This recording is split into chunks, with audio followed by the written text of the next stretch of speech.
So recently I put up a message asking you guys to send Adam and I some questions, and I figured we'd do it. This is going to be kind of just some random questions that you guys put up. It was in the YouTube community section, so I'm going to go through this. I always have trouble doing that word, community.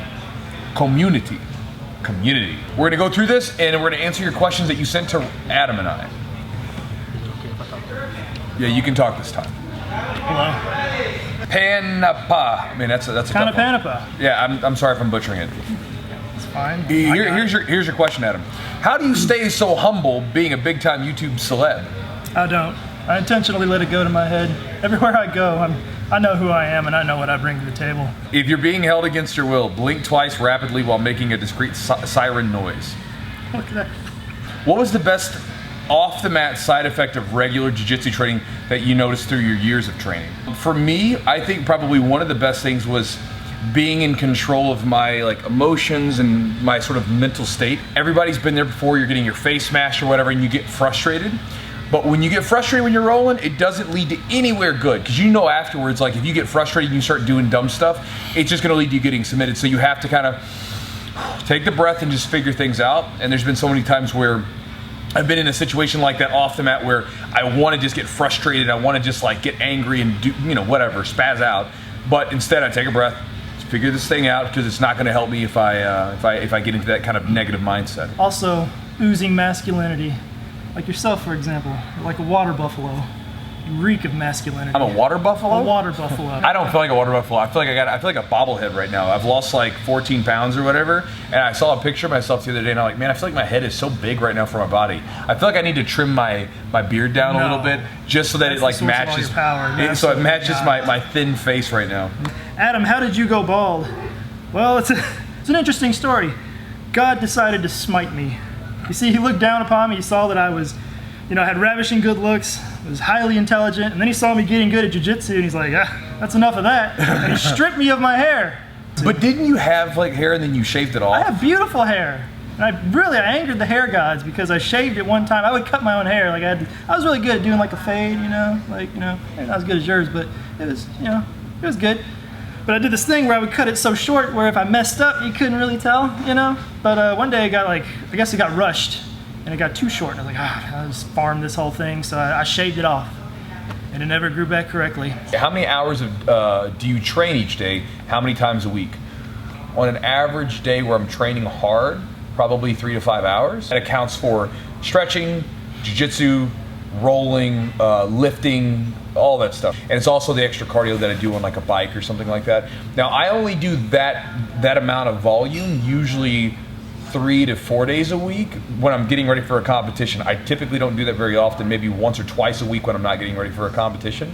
But right now I'm getting ready for one, so I'm doing it almost 4 days a week, and then I'll typically take 1 to 2 off days.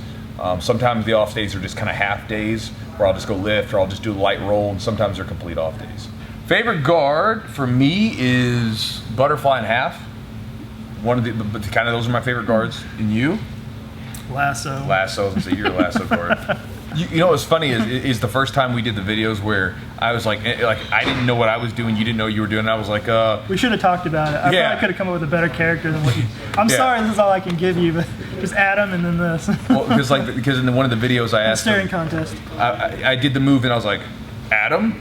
And just threw him on the spot. Didn't know what he was doing. This is 2014 or 13 or 12 or whatever it was. And I was like, Adam? And I remember thinking the hell was that? That's all you got is Adam? I lobbed you this claim to fame and this is what you throw back? Adam. We should have talked about it. How do you feel about opposite genders rolling together? How would you recommend explaining to your significant other? Look, baby, it's purely business. I gotta teach this person. From James Bartco to Chewy, oh wise bearded one, how long did it take you to be able to flow? I imagine you mean slowly rolling down. What's funny is people watch the rolling videos and they think that I'm flow rolling. You guys don't understand that that's actually what you look like when you're rolling. You don't look like you're going that fast. So there's remember those memes You're back? not as cool as you look. You're right. We're not all moving at the speed of Rodolfo Vieira or whatever, If you go back and watch or look at some of those old memes they used to have where it's this is what I think I do, here's what my family thinks I do, here's what I actually do, and then like, you know, it's like really cool, kind of cool, not cool at all, right? Like that's kind of how it is. I remember years ago I was in a tournament and I felt like I lifted this dude up in a big slam or whatever, and when I watched the video of it, it was kind of this like I just kind of thumped him over. But it felt like I was really slamming him. So a lot of times there's a disconnect from what you think you're actually doing. So you guys are watching me sometimes, you go, man, Chewy's, he's such a smooth roll. Like he's flow rolling. I'm not flow rolling, I'm rolling with people. It's just that I'm not that fast. It's just the way it is. Like I can still roll. Even when I was fighting MMA and stuff, I mean, I'm not a fast puncher. I'd hit someone, it would hurt, but I wasn't like this crisp, super fast puncher. From Martin Ryan. Adam, what's your game when rolling with Chewy? When did you first tap him? You're assuming a lot there, bud. You've tapped me before. Yeah, when you're like talking to other people, like No. like it does like you're like, did Scott Baio have a catchphrase or like Scott Baio? Yeah, there's just different things you make up. You have conversations with people. Who brings up Scott Baio? You did. Like this is the kind of stuff you talk about to people while I'm in the middle of. It's 2020. That was exactly my point. But he brings up the weirdest stuff when he's talking to other people. I do not. You do, and it's like frustrating because it's like I'm trying really hard here. No, Adam has submitted me a couple times, legit, like legitimately. We've been going. Because you were doing something else. No, we've been going toe to toe, and he's caught me in some stuff. stuff. He was doing his taxes, and I like came up behind him. Adam, do you have a standard morning routine to help you be productive? Because that's something they've asked me a bunch about. Do I have a standing morning? Do you have like a morning routine you go through? I mean, you got like 3 kids. Yeah. That's a lot different than me. Like, everybody, shut up! Get on your Zoom call. Get on the bus. What are you doing over there? Where's your shoes? Allison L also says, Chewy, I read Marcus Aurelius, Meditations, I imagine. And what is another book you would recommend? Well, it depends on what you want to read. Everybody asks me for like books to recommend, but it's so hard because there's like, if you guys go through my home or in my office, like there's books everywhere. You know, about everything you can think of. And so it really depends on what you want to read. If you liked meditations, you should probably read like Epictetus, read the Enchiridion, I don't know how the correct way to pronounce it. And then Epictetus was a slave who was freed, who then became a philosopher. Like, I mean, he was living these principles. But another sort of a genre, if you will, that you can read that I really like a lot is finding memoirs or autobiographies. I like finding people write about their life and what they extracted from it. Find someone that you find really interesting and find if they have a memoir or an autobiography or something like that. And those can sometimes, for me, give me a lot of inspiration and motivation and things like that. Longway says, what is a good soap? Is pretty much anything with tea tree okay? I've been using Defense soap, but looking for cheaper alternatives. I use Dr. Bronner's. Dr. Bronner's has a tea tree one, and they've got a peppermint one. I love the peppermint.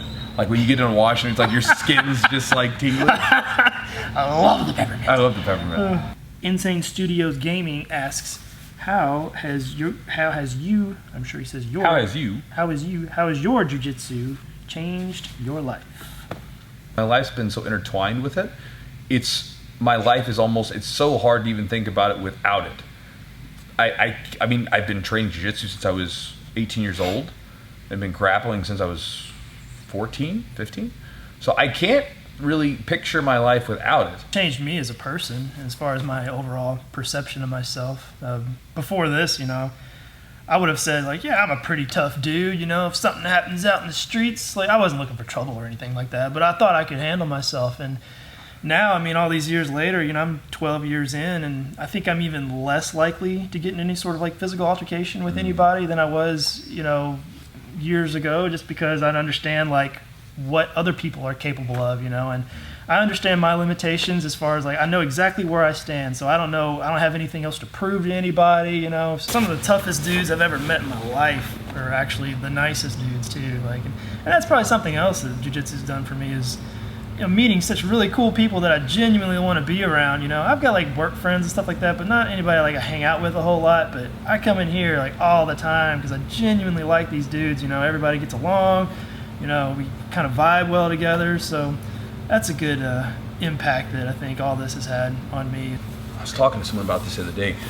One of the things that really has impacted me in a big way with Jiu-Jitsu and just grappling in general is that from my teenage years, I've been in surroundings where I'm around a lot of different types of people, and we're training and we're doing this thing with wrestling, Jiu-Jitsu, and MMA. I'm training around a lot of different people that I would have never come in contact with otherwise because of where we live and who we are and everything else. because of the subtle differences that we have when we walk outside the gym doors. But inside the gym, those differences are kind of gone, and we're just there hanging out with teammates. And so it's allowed me to train with so many different types of people. And in a lot of cases, the sort of preconceived ideas that I had about certain people were dashed because I got to meet this person. I got to really know them. You know, and so I've got to know so many different types of people, especially as a coach too. And that's one of the things about jiu-jitsu is you get past some of that stuff because you have this common bond with people, and there's that primitive sort of communication of beating the crap out of each other that tears away a lot of the normal stuff, that people want to separate themselves by. Whether it be religion or socioeconomic stuff, what kind of car you drive, what neighborhood you live in, whatever, that kind of goes away because when you come into the gym, that identity that you have outside the gym is kind of gone. We're just training with each other and having a good time, and it allows you to get to know people on a deeper level. That's a really cool aspect that I have for jiu-jitsu. Again, it's changed my life in that way, but that's just one thing. So anyway, that was the last one for me. Actually, there was one that, how old are you, Adam? How old am I? How old? It was one of them. I am, at the time of this video, I'm 37. 37, so you're 2 years older than me. All right, guys. So I hope you guys enjoyed the video. I'll put some links down below if you guys want to follow Adam and see what he's up to. Sometimes he does some really squirrely stuff on Instagram. I'll put his Instagram down below if you want to follow him. But otherwise, this is the video with Adam and I talking. I'm finished. Adam.